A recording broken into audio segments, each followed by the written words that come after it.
Yesterday we looked at our kind of first tool, our first building block to open up the prophecy of Hosea, and that was the connections particularly with the song of Joshua and of Moses in Deuteronomy chapter 32. And we looked at the way in which some of that language comes through into Hosea's prophecy, and ultimately finished with the picture of a people who deserved punishment, a people who should have been overthrown, and yet, when faced with that necessity, a God who expressed himself that instead his own heart was overthrown. So now we park that for a few days and start to just pick up some more information that will perhaps help to unlock Hosea's prophecy for us. So we'll take a moment or two to think about the structure of Hosea's prophecy, just in general terms. So we can break Hosea down into three principal parts. Chapters 1 to 3. In chapters 1 to 3, then we've got the story of Hosea's marriage and family life, and some prophetic material that's built around that. But the main component of the first three chapters is Hosea's family life. And then we get the main body of his prophecy, where his family life sits in the background, which breaks down into two principal parts, from chapters 4 to chapter 11, and from chapter 12 to chapter 14. So in chapter 4 and verse 1, then you get some words that we referred to briefly yesterday. Hear the word of the Lord, ye children of Israel, for the Lord hath a controversy with the inhabitants of the land. There is a controversy, a contention. And when you come over to chapter 12 and the opening of the final section, then in verse 2 there, the Lord hath also a controversy with Judah, and will punish Jacob according to his ways, according to his doings will he recompense him. So we have a controversy that opens chapter 4 and that opens chapter 12. And chapter 11, at the end of that kind of middle block, completely changes the tone. That we've had largely condemnatory language highlighting Israel's sin and the consequent judgments, and then we get a beautiful picture really of the Lord's dealing with his people that build up to that position that we came to, of a God who, faced with apparently the necessity of judgment, says instead, my heart is overthrown when the people deserve to be overthrown, but instead God tenderly says, my heart is overthrown. And then we go through the same type of sequence in chapters 12 through 14, where we have the tumultuous language of judgment in chapters 12 and 13, and then a very different picture of blessing and grace in chapter 14. So we can perhaps look at that a different way. So if we take the first three chapters, we might describe it as following somewhat of a cycle. So first of all, we get the instructions given to Hosea to marry, and those instructions about his marriage and his children are interpreted in terms of judgment, of the failure of God's people.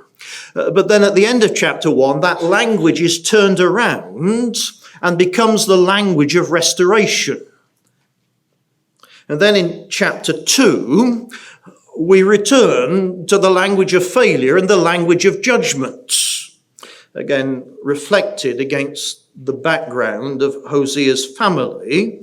But in the second half of chapter 2, the language is again turned around in a somewhat more sustained way, and we get the language of restoration. So we're going through this cycle from judgment to restoration, from judgment to restoration. And then we come to chapter 3 and the conclusion of Hosea's family life and marriage. And it begins with the picture of destitution. It begins with a picture of judgment, a cameo of judgment in terms of the situation in which Gomer then finds herself, and gives us the redemption and the restoration. So that there's a kind of cyclical pattern to the material in chapters 1 to 3. And that cyclical pattern is then reflected in the entirety of Hosea's message.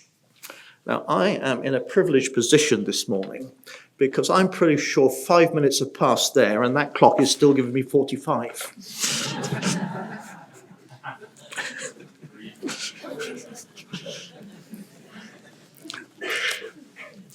So I'm just saying, Brother Jonathan, it's not my fault.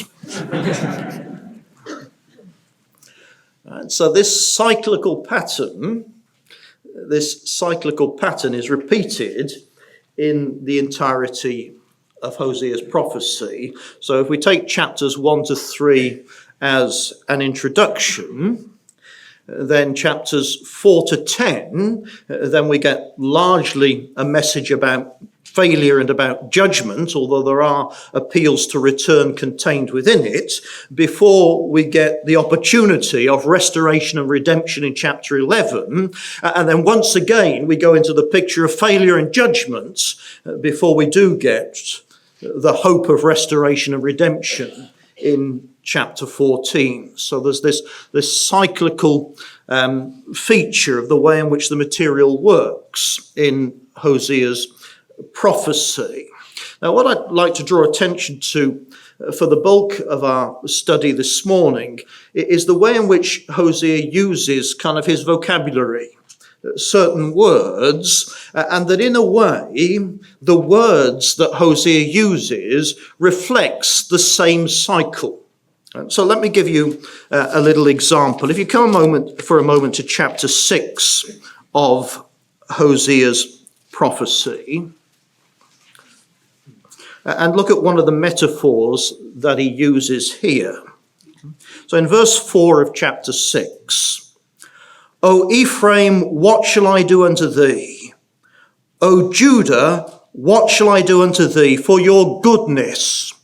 And here we're suffering a little bit from the inconsistency of the King James translation of certain words. That word goodness is the Hebrew hesed, most frequently translated mercy or loving kindness, really meaning covenant love. Your covenant love is as a morning cloud, and as the early dew, it goeth away.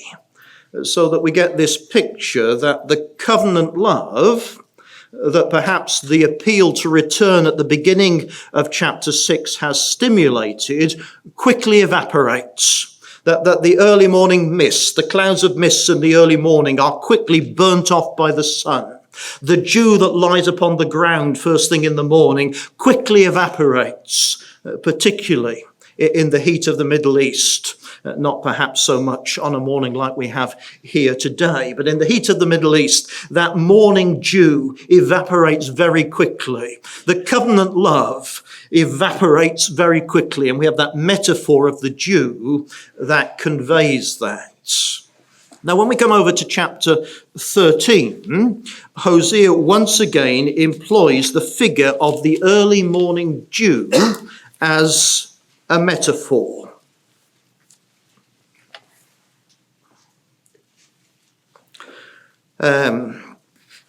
Let me go into verse 2 for the connection.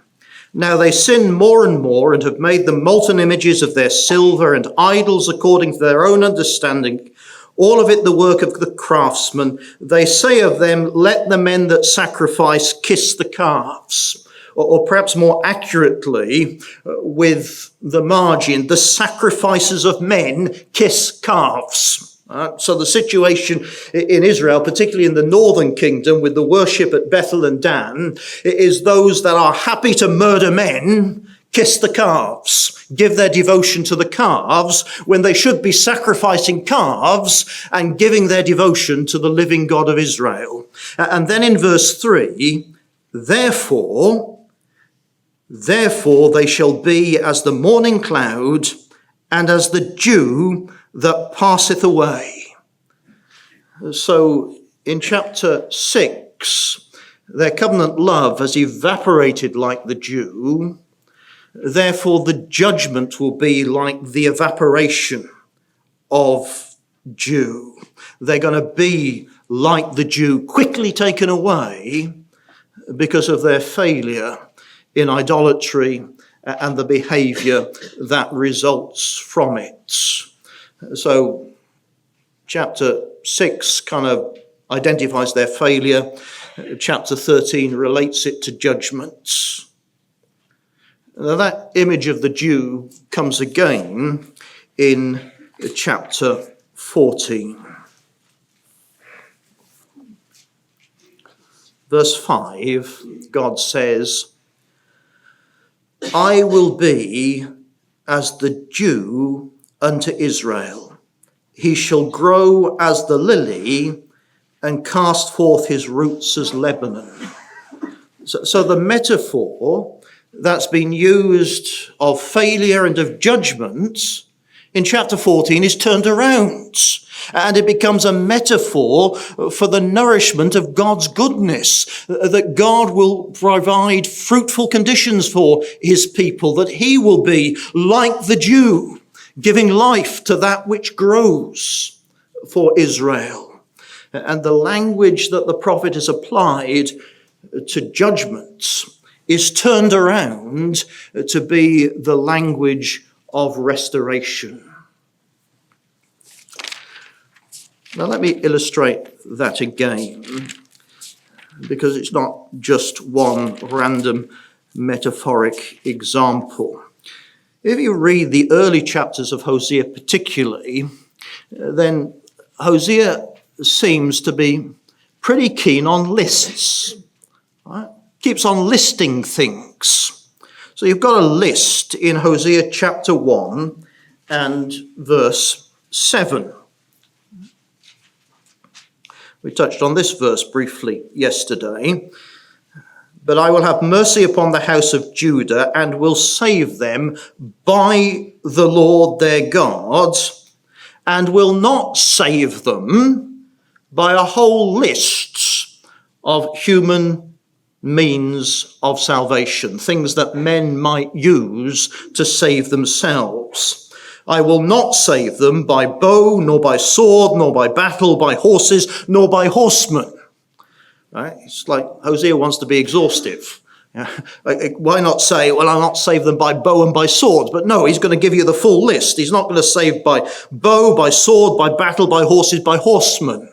There's a whole list there that Hosea employs, and it's as if he's setting out his vocabulary here. This is my vocabulary of the human means of salvation.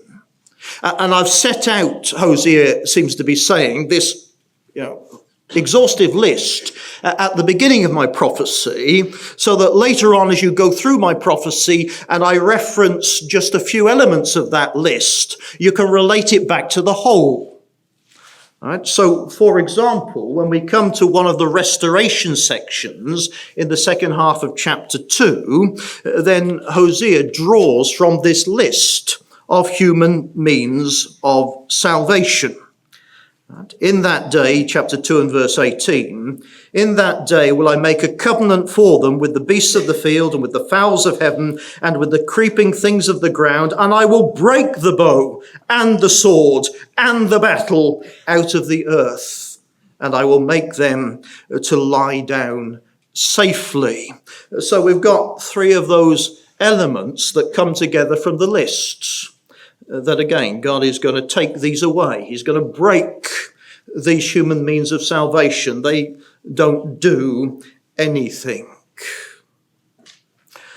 When we come into a section about judgment, for example, chapter 7, then we get elements of the list once again. So chapter 7 of Hosea, verse 16, again, their repentance is transitory. They return, but not to the Most High.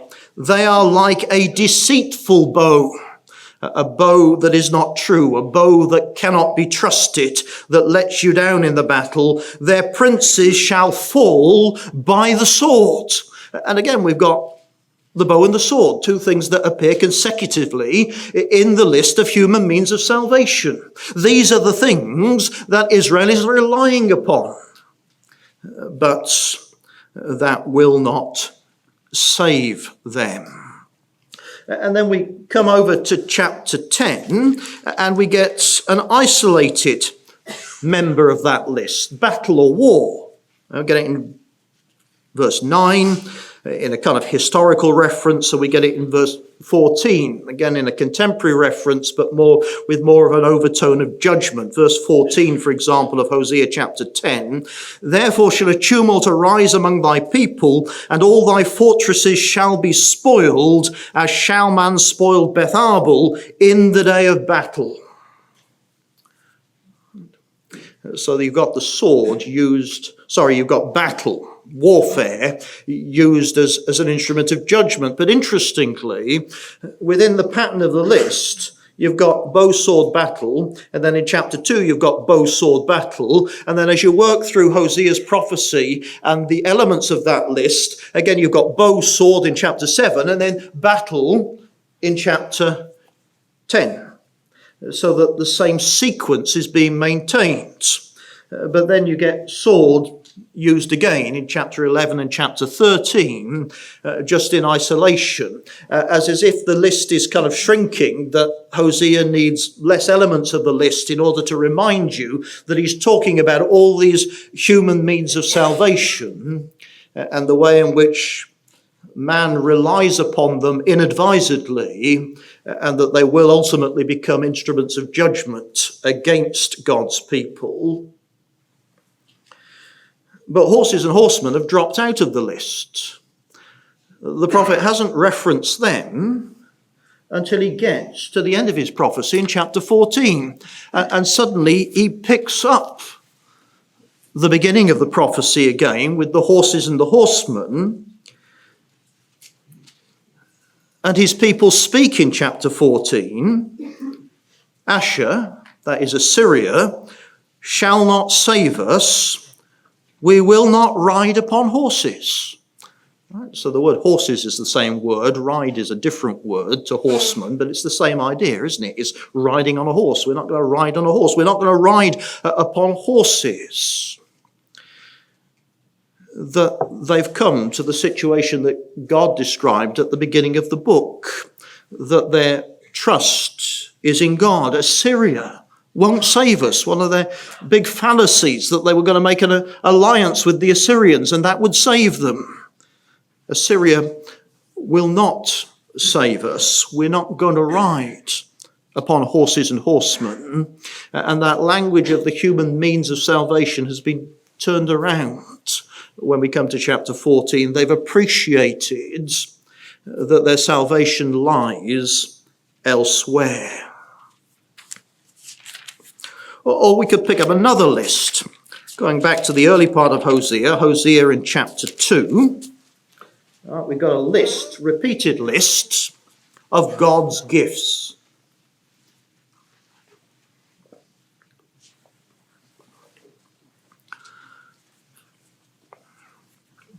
Right, Hosea chapter 2 and verse 5, their mother hath played the harlot, she that conceived them hath done shamefully, for she said, I will go after my lovers that give me my bread and my water, my wool, my flax, mine oil, my drink.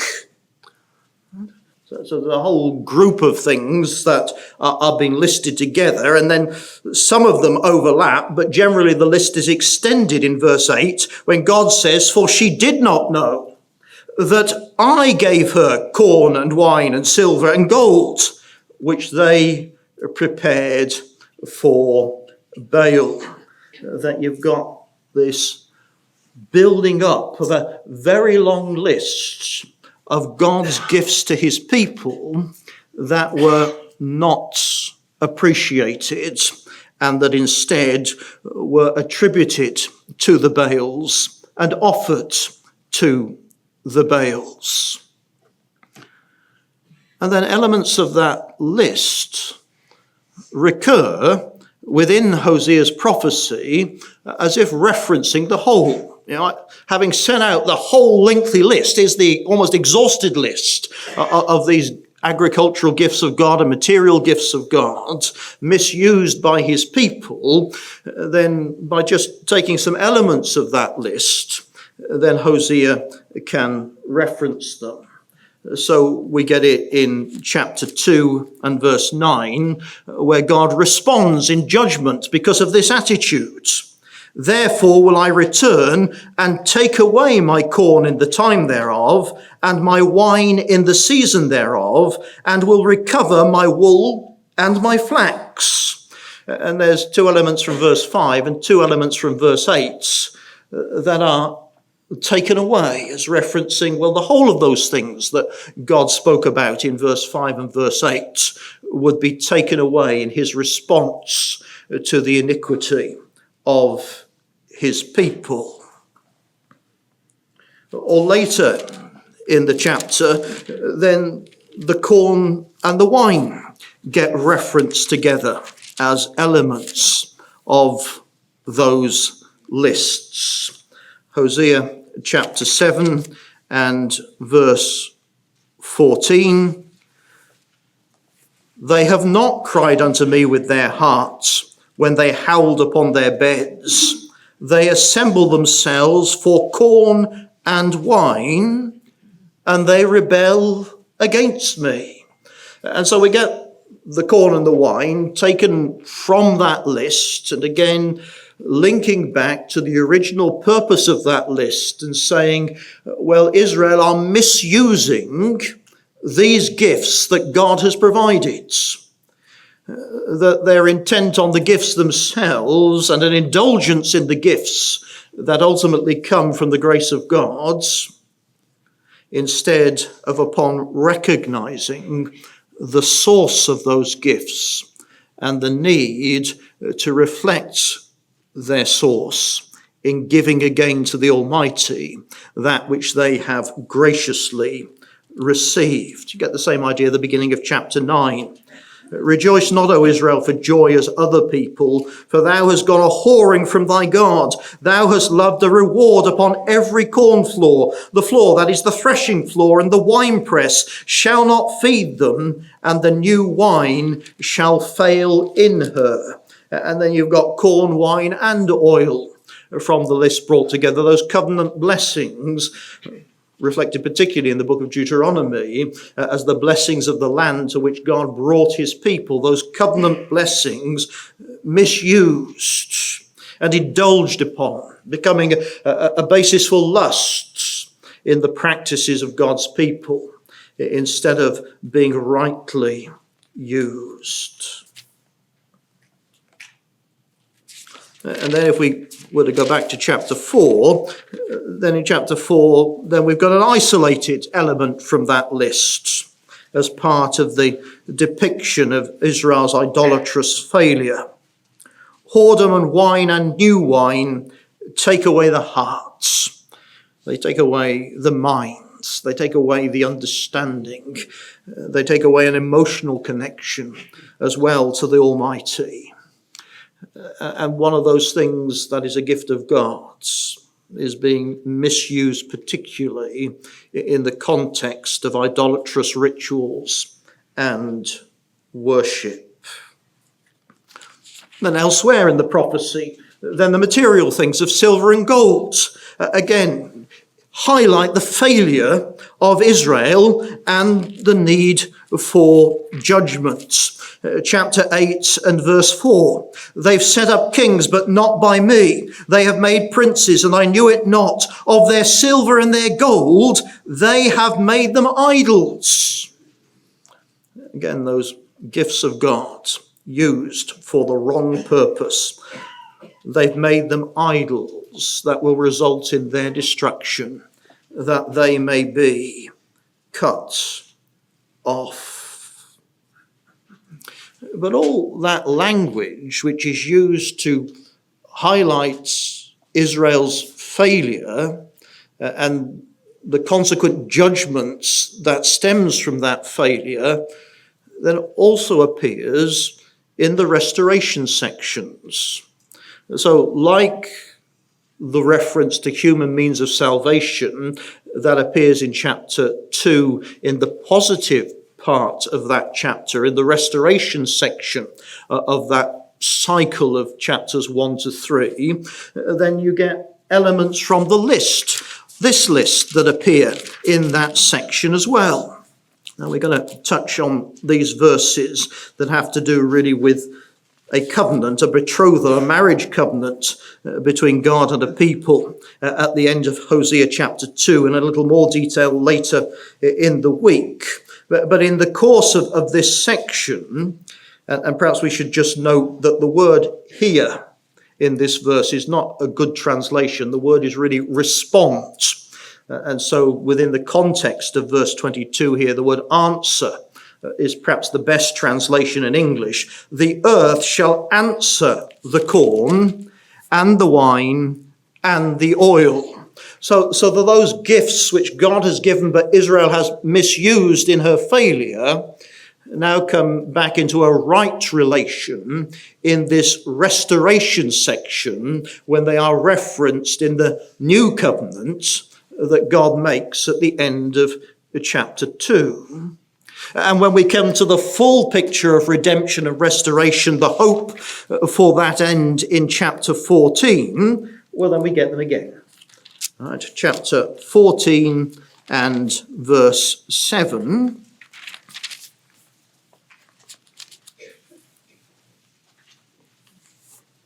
Just one element directly, perhaps two, if you count the vine being referenced, but something is taken from that list and turned around. So verse 7 of chapter 14, they that dwell under his shadow shall return. They shall revive as the corn and grow as the vine. That now it's nourishing, now it's a blessing. They are reviving like the corn and like the vine that provides the new wine. And that language, that vocabulary, which the prophecy of Hosea has used to depict failure and judgment, is turned around to become the vocabulary of grace. That's what Hosea is doing consistently. That this imagery, this language, this vocabulary that highlights failure and judgment at the end of chapter 2 to a lesser degree and in chapter 14 in a really sustained way is picked up and turned around, and it becomes the poetry, the vocabulary of that poetry of grace. That there is a transformation from failure and judgment to hope through God's grace.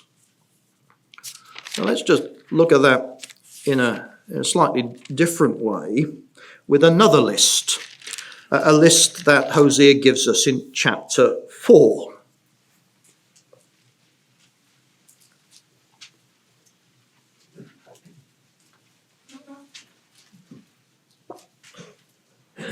The list of sins, those crimes for which Israel is culpable.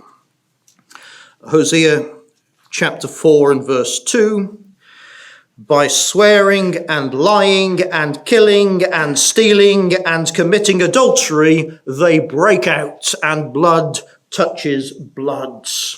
A whole list of different examples of iniquitous behavior that Hosea catalogues as being amongst the failures of God's people in his time. And then he picks up some of those sins and references them later as he goes through his prophecy. So you get reference to swearing in chapter 10 and verse 4. You get reference to lying, chapter 7, 12 and 9 with the translation fail. reference to killing in chapter 6 and verse 9, and reference to adultery, particularly the language of adultery is very sustained in chapter 4, and the language comes again in chapter 7. Now, we've seen this kind of cycle in Hosea, that you move from judgment to restoration, and even within the judgment sections, then they're punctuated by appeals to return, to repent, and to return to the Almighty. And yet every time there is an appeal to return, then immediately you get the people's failure catalogued again. That the appeal has been resisted, or at best responded to insincerely, or in a very shallow way that quickly evaporates like the morning dew, as we saw in chapter 4. So yesterday we touched briefly on the appeal of chapter 6 that very directly picks up on the hope that the Song of Moses and Joshua in chapter 32 of Deuteronomy gives of a God who, although he has wounded, promises that I will heal. And so we have these words of appeal at the beginning of chapter 6. Come and let us return unto the Lord, for he hath torn and he will heal us. He hath smitten and he will bind us up. He will, verse 2, give us life. But before very long, once again, the prophet is the vehicle for condemning God's people. Your goodness, chapter 6, like the early dew, verse 4 rather. And then you come down to verse 9. As troops of robbers wait for a man, so the company of priests murder in the way. The priests, those who represented holiness within Israel, the epitome of what it was to be God's people in their work and in their appearance and what it represented. The priests murder in the way. Take the life of men who were created in the image of the living God. And that appeal has been resisted, and the nation quickly falls back into the worst forms of behavior. So that the punctuation of these appeals is quickly overturned with the consistent misbehavior of the people. And yet when you look at that list, well, Hosea is referencing that list, but the last time he does it is in chapter 12 and verse 1. So what about the rest of chapter 12 and 13? Well, chapter 12 and 13 certainly are condemnatory in tone, railing in different ways against the idolatry of the people. And yet, these specific manifestations of bad behavior that stem from the false belief system of idolatry have somehow disappeared from Hosea's prophecy. And these sins that he has catalogued no longer appear. Now, as we said yesterday, one of the primary pictures, a rather ugly picture, that the prophecy of Hosea picks up from Deuteronomy 31 and verse 16 and uses in a sustained way, and which is reflected in Hosea's marriage and is reflected in the language of the prophecy. It is the language of adultery and sexual immorality to represent idolatry, and that very often was part and parcel of the idolatrous rites that were practiced. And there are three particular Hebrew words or groups of words that reflect that failure. So you get the word whoredom, whore and whoredom, as it's generally translated in Hosea. You get the word adultery, and you get the word love and lovers. So in chapter 2, then those gifts that God gave, well, Israel gave to her lovers and attribute it to be the rewards of her lovers. But that language that's so prominent early in the prophecy, it kind of peters out. It's 4 times in verse 1 and 2, is it, of Hosea's prophecy, verse 2 of Hosea's prophecy, 4 times we saw. You've got the word whoredom. They're all in one verse, those 4 references in chapter 1. And then you've got it in chapter 2, you've got it in chapter 3, chapter 4. It kind of explodes this horrible language about Israel's failure. But then it kind of peters out. And you get the last reference in chapter 9.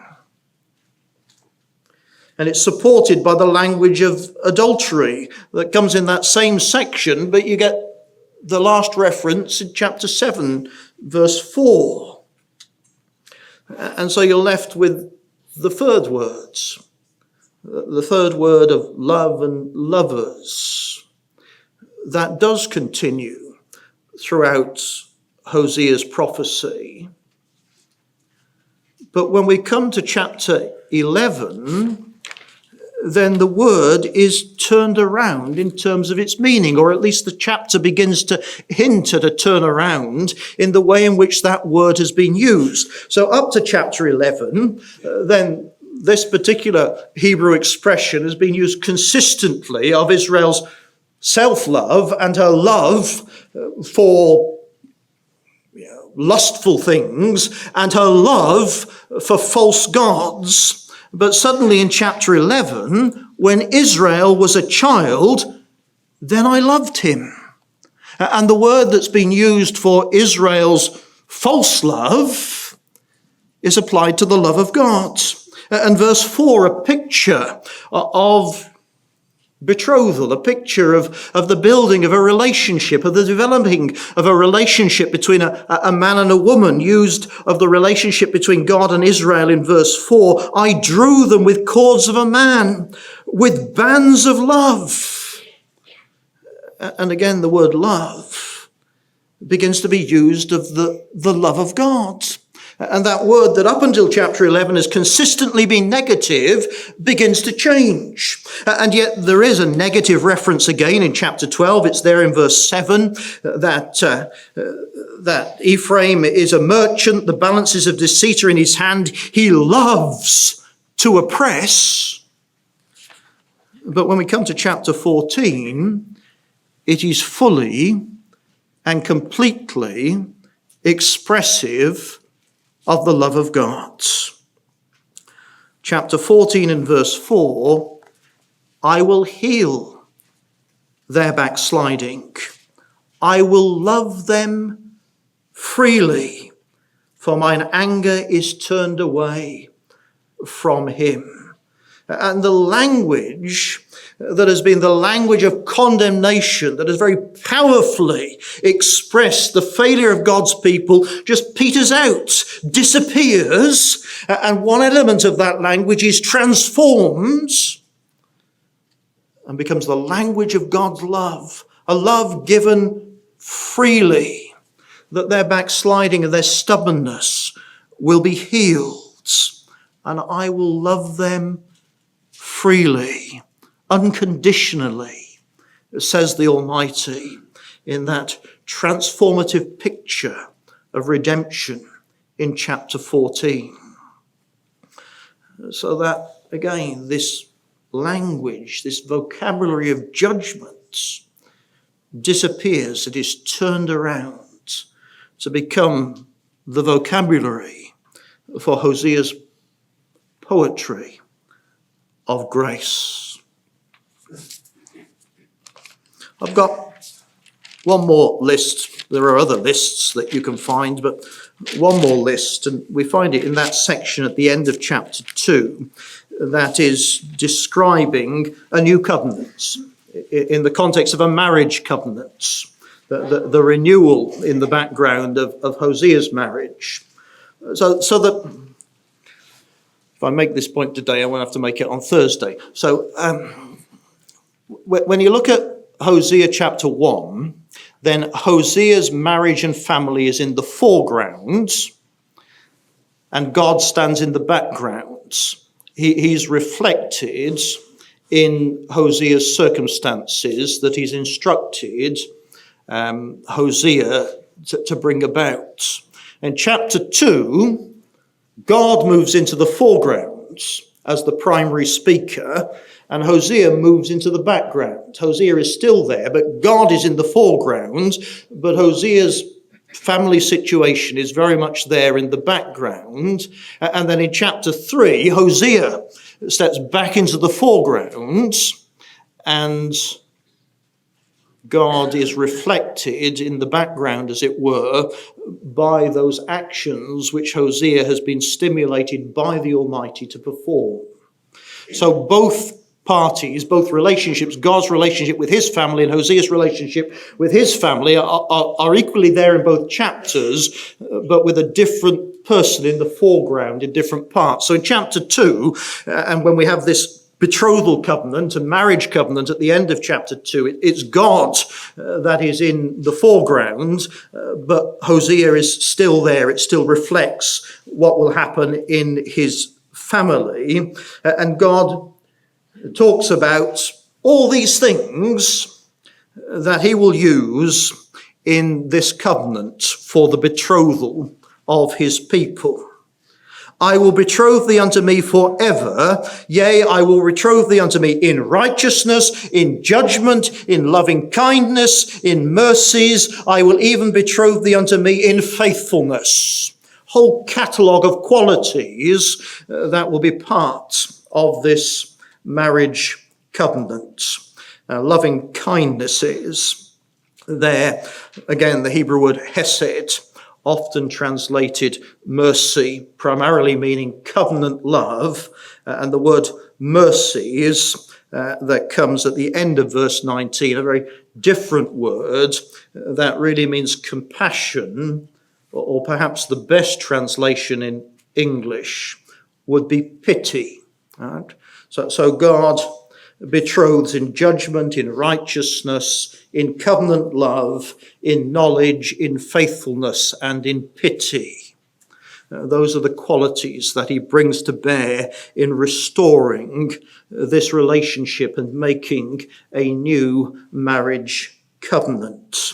Well, all those qualities that are the qualities of the Almighty, God is looking for in his people.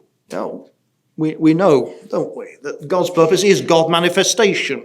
We've already been reminded of that this week, that God's qualities should be reflected in the lives of those who are his, that he might be revealed in them. And God is looking for those qualities in Israel, but they're not there. He can't find them. As Hosea chapter 4 says, very famously, there is no truth, nor mercy, nor knowledge of God in the land. There's no covenant love, there's no truth, there's no knowledge. That those qualities that God was looking for are lacking. That they don't uphold the standards of God's judgment. That therefore God's judgment will be poured out upon them.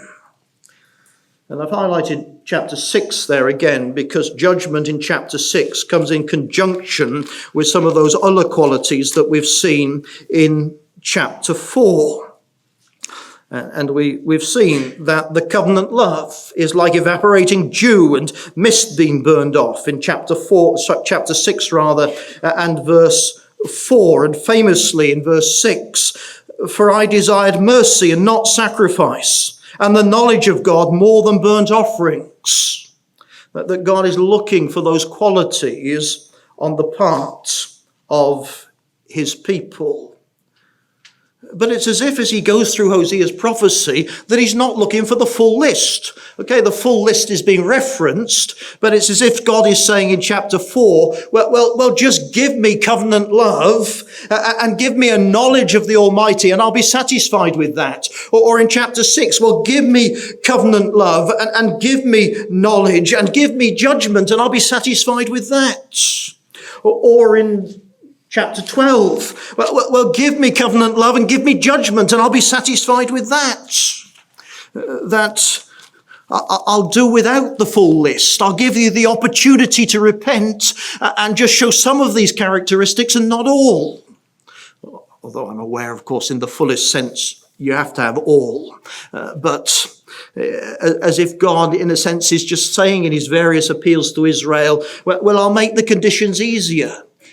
Come back to me on this basis. Let me just let go of that and let go of this. But if you can give me covenant love and judgment, then I will accept that. Verse 6 of chapter 12, therefore turn thou to thy God, keep mercy and judgment, and wait on thy God continually. Another appeal to repent. But come back with mercy and judgment. Come back with covenant love and judgment. I'll accept that.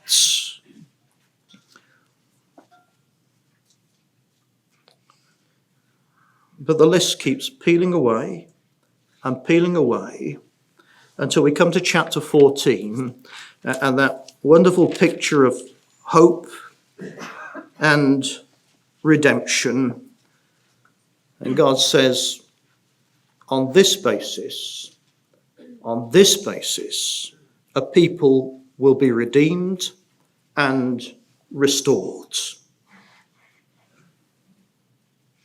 And it's there in chapter 14 and verse 3. We've already touched on the early part of that verse. Assyria shall not save us. We will not ride upon horses, neither will we say any more to the work of our hands, ye are our gods, for in thee the fatherless findeth mercy. And it's not covenant love here, it's pity. In thee the fatherless finds pity. That ultimately restoration will proceed because God pities those he accepts. Not because they've got judgment, not because they've shown covenant love, not because they really know him, not because they've been faithful, but because he pities them. In thee the fatherless finds pity. He is a God who punishes, but he's a God who pities his people. And the poetry of grace takes hold of a vocabulary that is used to condemn the failure of his people and to indicate the need for judgment, and becomes the vocabulary of God's undeserved grace expressed to the people who are brought into covenant relationship with him.